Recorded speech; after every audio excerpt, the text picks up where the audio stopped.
right, well, if you don't love the rain, hopefully you enjoyed yesterday, because now today's here. So What is in there? what is in this? Yeah, something stinks. Oh. You smell that? I don't. It smells like dirty socks. It's Like, you know what it smells like? It's not this. It smells like dirty cleats that have been wet No, it's and they're not that. drying in your I foyer. don't think it's that. It's just a What is that? little. Like tea? Yeah. Yeah, maybe it's that. Okay. Is it like green tea? I drink it every day. It's literally the same drink for the last 3 years. Then it's not that. Something might be burning or. Oh boy. Well, you better don't hurry know. up.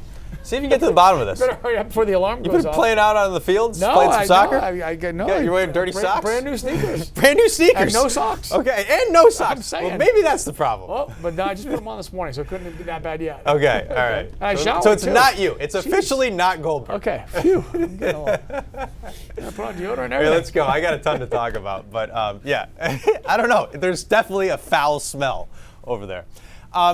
You think it's been raining a lot recently? It has, but it's kind of interesting. I just went back through the numbers for the month of September, and there's actually a deficit of rain in Augusta and barely a deficit in Bangor, but there is a deficit.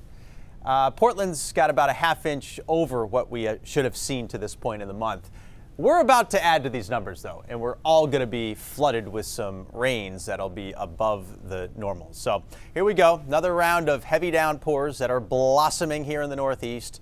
We're seeing them form from the lakes on up into the mountains, and they're about to cross the border. Some places like Freiburg and Bridgeton and the Sebago Lake area will be getting wet in the next hour or so. Absolutely pouring up along the Canadian border, Coburn Gore over to Jackman and over to Greenville and Moosehead Lake. And there's a lot of lightning in here too, so this is some serious stuff. All sub-severe right now. Same can be said in Aroostook County. Stockholm getting drenched on up toward Eagle Lake, St. Francis, Fort Kent, St. Agat, all getting soaking downpours and some thunder and lightning in there too. It's around 60, so it feels mild, and there's a lot of humidity in the air. That'll change late today after this frontal system moves through, but it's going to be slow to move through the Northeast, even though it's not that far away. It won't get through us until early this afternoon, and then finally at that point the rain will begin to taper off, and then it's all about the chill late tonight, tomorrow morning, and Saturday morning as well. Downpours rolling in for your morning commute with some embedded thunder in there. Driving and drainage issues. Can't stress this enough. Slow down, which means it's going to take you longer to get to where you need to go or you want to go. So give yourself extra time. Middle of the day, not much changes. Widespread rain, and a lot of it will be on the heavy side. There are still going to be oranges and yellows and reds in here. So some temporary drainage issues, including on the streets and underneath the overpasses and intersections and things like that. And then during the afternoon, after the front passes, the rain will be tapering off from west to east. It might be in the early evening, though, for parts of eastern Maine. The wind will flip into the north, and that will dry us out and chill us down. Now, that front, as it slides off the coastline, will save us from this hurricane.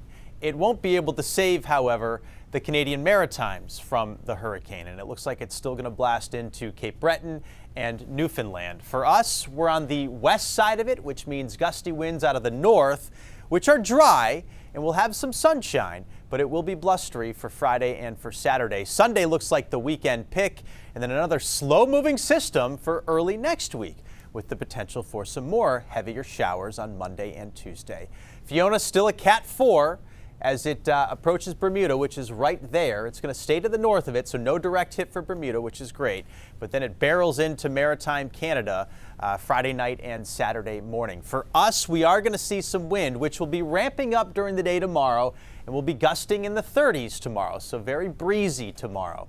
Friday night into Saturday morning, that's when we'll start to see some gusts around 40 or 45 miles per hour, especially in down east Maine and on up in the county and the higher elevations through New Hampshire and Maine. That could lead to some isolated power outages.